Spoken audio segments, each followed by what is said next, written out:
Hello, my name's Dan Small. I'm from Vancouver, British Columbia.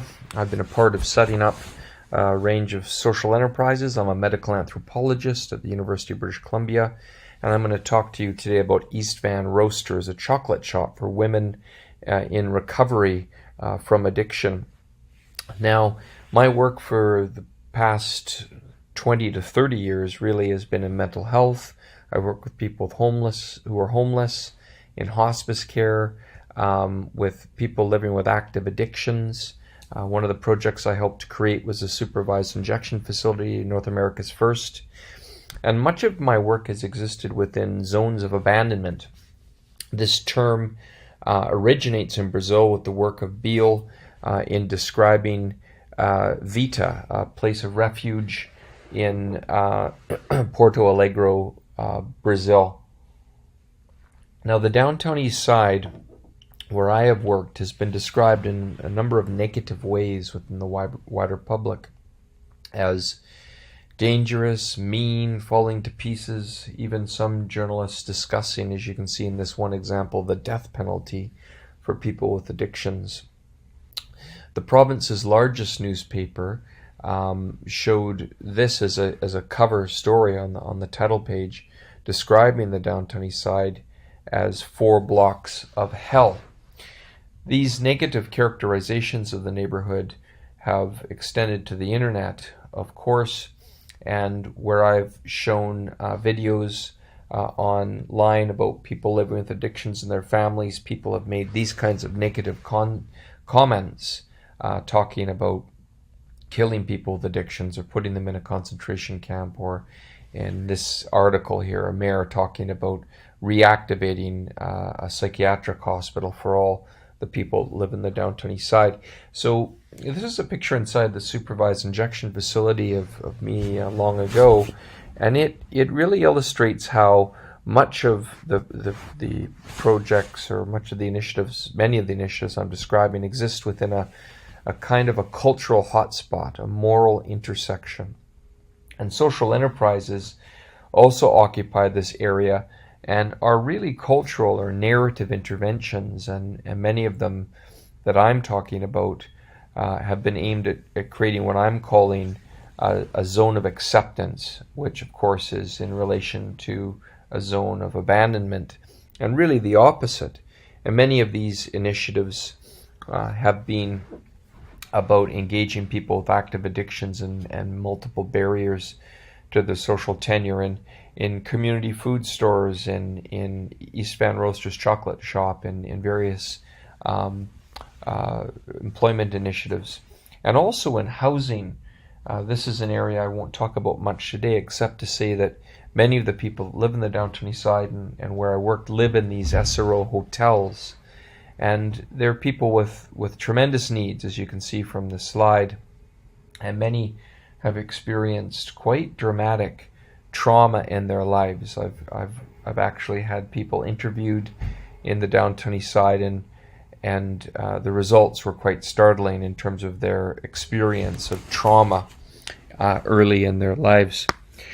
At a broad brushstrokes level, the group that I'm trying to reach here with these types of programs, and I and others have, are a very wounded group. They're people that have had this trauma, and as a result of their experiences have really been excluded from almost all walks of society. They are in many ways like people with leprosy. There were historically, and we had leper colonies in Vancouver and in British Columbia. They're people that are perceived as not quite human. They've got socially tarnished identities. They've been sequestered, and they're perceived as having earned their lot in life. Social enterprises that I've developed begin with humanization. So with this idea that people living with addictions and with these multiple barriers are part of the human family. They are our brothers and our sisters. And work is important not only for sustenance and basic needs and food and shelter, but also for dignity and relevance, having a role, making a contribution, and feeling a sense of meaningfulness associated with that contribution. This is a famous story many of you will have heard about an individual being approached who's working in a rock quarry, and they ask these three workers, what are they doing? The first says he's breaking rocks. The second says making little ones into bigger ones. The second one says making a living, and the third says I'm building a cathedral. All this to say, perception matters and purpose matters. And is it possible for us to merge these two experiences, work and meaningfulness? And this is what the East Van Roosters project has been all about, is trying to connect work not only to people's sense of or needs for sustenance, but also for people to actually gain a sense of meaningfulness from it. The original idea for this project connected it to other communities in the world. The first one we connected it to was in Vietnam, and to that end I traveled to Vietnam and sourced a local farm there which made cacao, and we made a link with that farm and brought back cacao, which, as you can see in this image, is grown in pods, and the seeds are removed from this translucent fruit, and then these seeds are dried on mats, which ultimately are the basis of cacao. Now, many chocolate shops and most chocolate in North America is already processed by the time it comes to the continent. But our idea was that we would actually process chocolate right from the bean to the bar. And so the original cocoa beans I brought by motorcycle through Vietnam and through the countryside, and then they were imported as part of my luggage on an airplane. And this original connection between a community, between communities, was between the Downtown East Side and Vietnam. So this is the central idea here, that a contribution, a sense of calling, a vocation, is different but related to employment. And what we wanted to create in this project was more than just employment and making money, but also a sense of vocation, a sense of connectedness to something larger, to a sense of purpose. And this, as you can see in this image here, is the inside of the chocolate shop, and you can see it's a very dignified looking place with glass walls where you can watch the chocolate being made.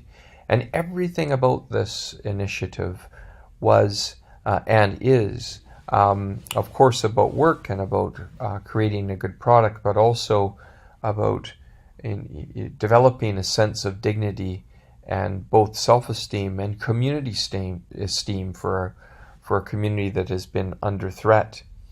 And this connection, of course, remains between smaller communities around the world. These are coffee beans and cacao beans that are sourced internationally and then linked directly to the Downtown East Side. Here is an example of some toffees that we make in that project. And you can see the Rainier Hotel is a hotel where the women originally live, the participants in this program.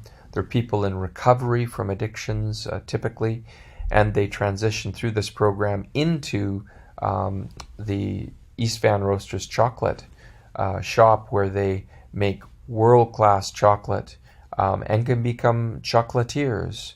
The chocolate is made from the bean, as I've described earlier, so even the initial process is completed by the women, where they winnow the beans. They literally take the shells off, and then it's ground in this particular machinery, the melange, and it is created into chocolate bars. As you can see, one of the women holding chocolate bars, and it's quite well known both in Vancouver and around the world. It's received awards, and more than anything what this project has done has been to create a sense of meaningfulness for those involved, and also contribute to the self-esteem and community esteem of the Downtown East Side. So thank you very much.